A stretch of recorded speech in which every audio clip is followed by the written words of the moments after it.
در این ویدیو قسمت دیگه ای از کتاب مقصر تو نیستی که راجع به دلبستگی هایی که کودک به مادر داره صحبت میکنه، آثارش رو در بزرگسالی مورد بررسی قرار میده. در واقع روابطی که تو امروز داری برمیگرده به همین دلبستگی هایی که تو در دوران کودکی به مادرت داشتی. اگه دوست داری بدونی که دلبستگی هایی که در دوران کودکی داشتی چه تأثیری میتونه در روابط امروز تو بگذاره، این ویدیو رو تا آخر ببین و با من همراه شو. سلام، من مریم ابودردا هستم.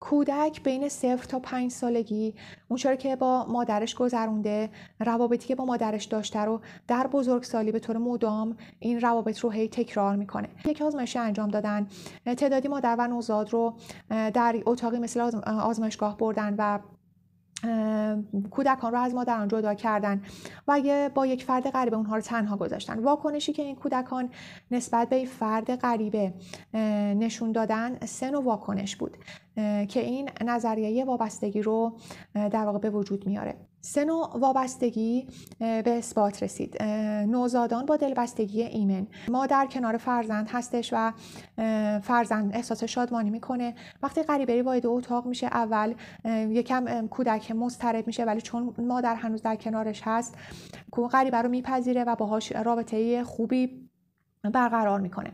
وقتی که کودک از مادر گرفته میشه، این کودک ناآرامه و مدام گریه میکنه. وقتی مادر به اتاق برمیگرده، کودک میخواد که پیش مادر برگرده و زود آروم میشه. این در واقع رفتاری بوده که مادر همیشه توجه حساسی داشته به نیازهای کودک، به احساسات کودک و زمان خیلی زیادی رو با کودک داشته. این توجه و محبت به طور مدام به کودک تزریق می شده. این کودک در واقع احساس احترام، دوست داشته شدن پیدا کرده و آینه‌ای که مادر برای اون شکل داده این بوده که میتونسته به مادر اعتماد بکنه که هر زمانی که میخواد در دسترسش هست و میتونه به اون اعتماد بکنه. دسته دوم نوزادان ناایمن اجتنابی هست.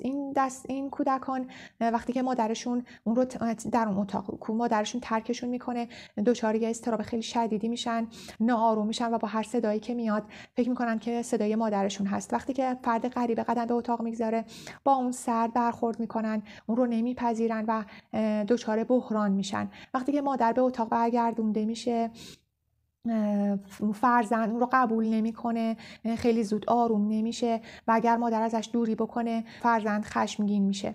یک همچین فردی به طور مداوم مورد محبت قرار نگرفته، یعنی گاهی محبت میشده، گاهی مورد توجه قرار نمیگرفته، گاهی نادیده گرفته میشده این فرزند و نمیتونسته احساس امنیت و اعتماد داشته باشه نسبت به مادر خودش. دسته سوم نوزادان ناایمن دو سرگرا هستند. اینها نوزادانی هستند که نسبت به کسی که اونها رو بزرگ کرده هیچ احساسی ندارن. در وقتی که در اتاق تنها گذاشته میشن،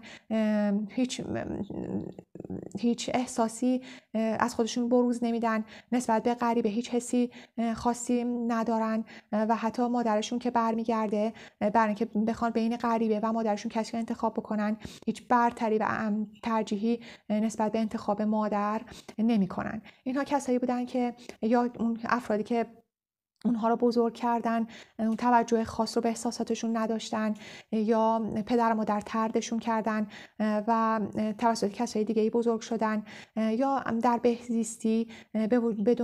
بهزیستی بزرگ شدن و اون در واقع امیدی ندارن که مورد اعتماد، مورد امنیت و توجه و محبت قرار بگیرن.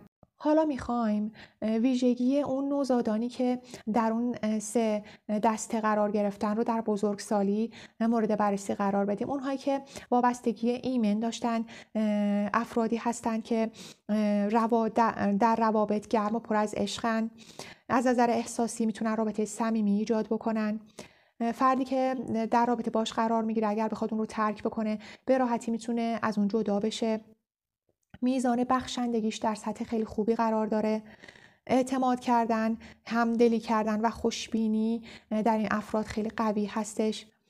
احساساتشون رو به خوبی مدیریت میکنن و به اون جهت میدن. درباره مشکلاتش در روابطش هیچ وقت واکنش های تیره و تاری از خودشون نشون نمیدن. افرادی که در وابستگی ناایمن و اجتنابی قرار میگیرن، اینها در بزرگسالی افرادی هستن که روابطشون پر از دشواری هستش، نیاز به صمیمیت دارن ولی از نزدیک شدن خیلی زیاد میترسن، نمیذارن که کسی باشون احساس صمیمیت بکنه. از نظر احساسی سردن، دیگه اینکه نمیذارن، اجازه نمیدن که شریک عاطفیشون بهشون دل بسته و وابسته بشه و بهشون تکیه بکنه. هیچ وقت از احساساتشون صحبت نمیکنن، از بحث گریزان هستن و جایی میرسه که دیگه به حد انفجار میرسن. احساساتشون به شدت تند و تیزه و مرزهای فیزیکی بر خودشون تعیین میکنن. افرادی که در دلبستگی ناایمن و دو سرگرا قرار میگیرن، اینها افرادی هستند که اساسی ترین مشکلشون در روابط بی‌اعتمادیه. فرد مدام ترس از طرد شدن و جواب رد شنیدن داره و همیشه به طرف مقابلش در رابطه میگه که نمیتونم بدون تو زندگی بکنم، تو هدف من در زندگی هستی و مدام میخواد که حس اطمینان و امنیت بهش داده بشه. افرادی هستن اهل جر و بحث هستن، جنگجو و خشمگین هستن. این افراد نیاز دارن که همیشه شریک عاطفیشون مدام به اونها اطمینان بده، همیشه تاییدشون بکنه، همیشه در تماس باشه باهاشون. در روابطشون همکاری نمیکنن، مسئولیت پذیر نیستن و مدام طرف مقابل رو مقصر میدونن. اگر بدونن رابطه عاطفیشون در واقع داره تهدید میشه، یه واکنش‌های شدیدی از خودشون نشون میدن. لطفاً اگر ویدیو رو دوست داشتید لایک کنید ویدیو رو و نظرات ارزشمندتون رو زیر پست قرار بدید. کانال رو سابسکرایب کنید و زنگوله رو فعال کنید تا در جریان قسمت‌های بعدی کتاب هم قرار بگیرید.